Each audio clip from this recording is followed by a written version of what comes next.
Israel Hamas के बीच युद्ध विराम समझौते पर इजराइल के पीएम बेंजामिन नेतन्याहू ने मोहर लगा दी है। उन्होंने कहा कि गाजा पट्टी को हमास के बंधकों को वापस करने का समझौता हो गया है। वे शुक्रवार को अपनी सुरक्षा कैबिनेट बुलाएंगे। इसके बाद सरकार समझौते को मंजूरी देगी।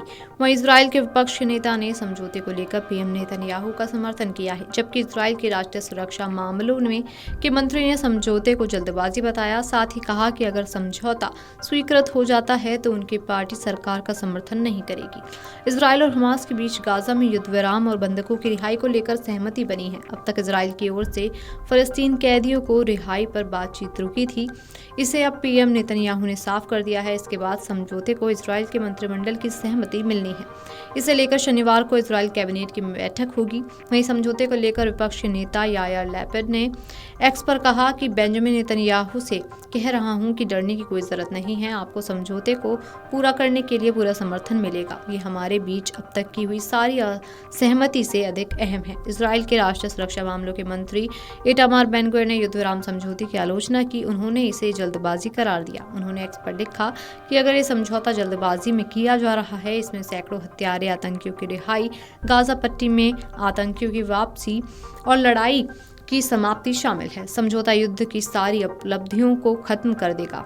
उन्होंने लिखा कि यह समझौता बंधकों को रिहाई की ओर ले जाने के साथ उन बंधकों के भविष्य के साथ अन्याय है जो इसमें शामिल नहीं है। अभी हमने हमास को हराया नहीं है। हमारे अंदर खुद को बनाने की क्षमता है। अगर ये समझौता स्वीकृत हो जाता है तो उनकी पार्टी सरकार का हिस्सा नहीं होगी। मीडिया रिपोर्ट्स के अनुसार इजराइल की दक्षिणपंथी लिकुड पार्टी के एक मंत्री ने धमकी दी है। मंत्री ने धमकी देते हुए कहा कि अगर देश फिलाडेल्फिया कॉरिडोर से हटता है, जैसे कि संघर्ष विराम समझौते के पहले चरण में बताया गया है, तो वे इस्तीफा दे देंगे। प्रवासी और यहूदी विरोधी भावना से निपटने के मंत्री अमीचाई चिकली नेतन्याहू की पार्टी के पहले सदस्य हैं जिन्होंने समझौते के विवरण को लेकर इस्तीफा देने की धमकी दी है। मंत्री ने अपने घोषणा के पीछे मुख्य कारण के रूप में मिस्र गाजा सीमा पर भूमि की संकरी पट्टी फिलाडेल्फिया कॉरिडोर से इजराइल के हटने का हवाला दिया।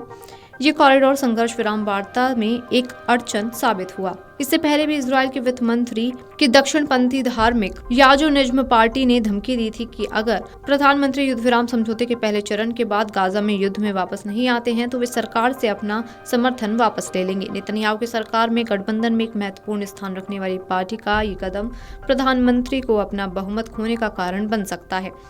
अगर प्रधानमंत्री पार्टी की मांगों के आगे झुक जाते हैं तो रविवार को प्रभावी होने से पहले ही युद्ध विराम समझौता टूट सकता है। समझौते के तहत हमास और उससे जुड़े संगठन 7 अक्टूबर 2023 को इजराइल पर हमलों के बंधक बनाए गए लोगों को रिहा करेंगे।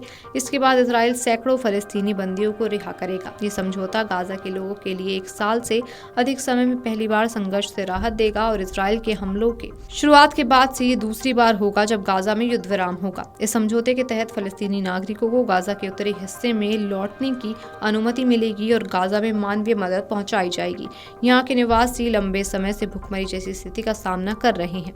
हमास ने 7 अक्टूबर 2023 को इजराइल पर हमला कर दिया था, जिसमें 1200 लोग मारे गए थे और 250 अन्य को बंधक बना लिया गया। इसके बाद इजराइल ने जवाबी हमले किए, जिसमें फलस्तीनी स्वास्थ्य अधिकारियों के अनुसार 40,000 से अधिक फलस्तीनी मारे गए। इसके अलावा गाजा की अनुमानित 90% आबादी विस्थापित हो गई और मानवीय संकट पैदा हो गया। नवंबर 2023 में हुए एक सप्ताह के संघर्ष विराम के दौरान गाजा से 100 से अधिक बंधकों को रिहा किया गया था। Video desk अमरउजाला.com।